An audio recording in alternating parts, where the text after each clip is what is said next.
Hi everyone. Sweet corn అంటే నచ్చని వాళ్ళు ఎవ్వరూ ఉండరు కదా. ప్రతి ఒక్క ఏజ్ గ్రూప్ వాళ్ళకి స్వీట్ కార్న్ అంటే చాలా ఇష్టంగా ఉంటుంది. సో స్వీట్ కార్న్తో ఎప్పుడూ ఒకేలా బాయిల్ చేసుకొని తినడం లేకపోతే చాట్ లాగా చేసుకోవడం కాకుండా ఇలా నేను చూపించిన విధంగా ఒకసారి ట్రై చేసి చూడండి.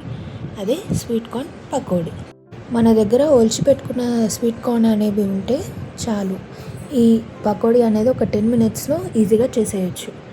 దీనికోసం ముందుగా స్వీట్ కార్న్ని రుబ్బి పెట్టుకోవాలి.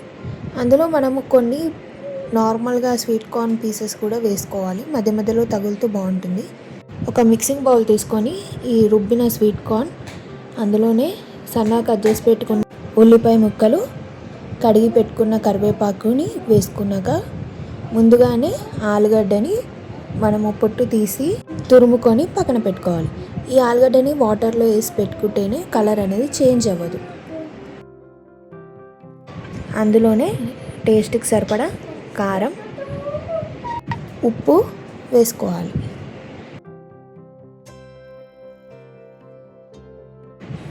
ఇప్పుడు నేను నాకు అవైలబుల్గా ఉన్న పొడులను వాడుతున్నాను.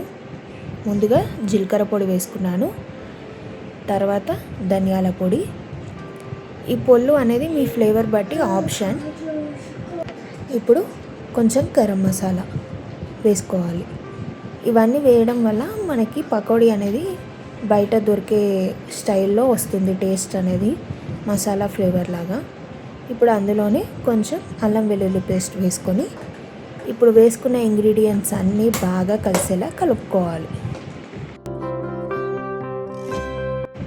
ఇప్పుడు ఇందులో బియ్యపు పిండిని వేసుకున్నాను. బియ్యపు పిండి క్వాంటిటీ అనేది మనం కొంచెం కొంచెం వేసుకొని కలుపుకుంటూ చూసుకోవాలి. మరీ ఎక్కువైతే స్వీట్ కార్న్ టేస్ట్ అనేది డామినేట్ అయిపోతుంది పిండి వల్ల. సో మనం ఇక్కడ వాటర్ అనేది యూజ్ చేయకూడదు.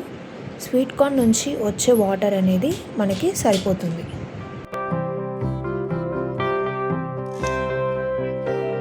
ఇందులో కొంచెం శనగపిండి కూడా వేసుకోవాలి. ఆ వీడియో క్లిప్ అనేది మిస్ అయింది. ఇవన్నీ బాగా కలిసేలా కలుపుకొని ఆయిల్ వేడయ్యాక చిన్న చిన్న పకోడీలాగా వేసుకోవాలి. ఈ పకోడీలు అనేవి కొంచెం గోల్డెన్ బ్రౌన్ కలర్ వస్తే సరిపోతుంది.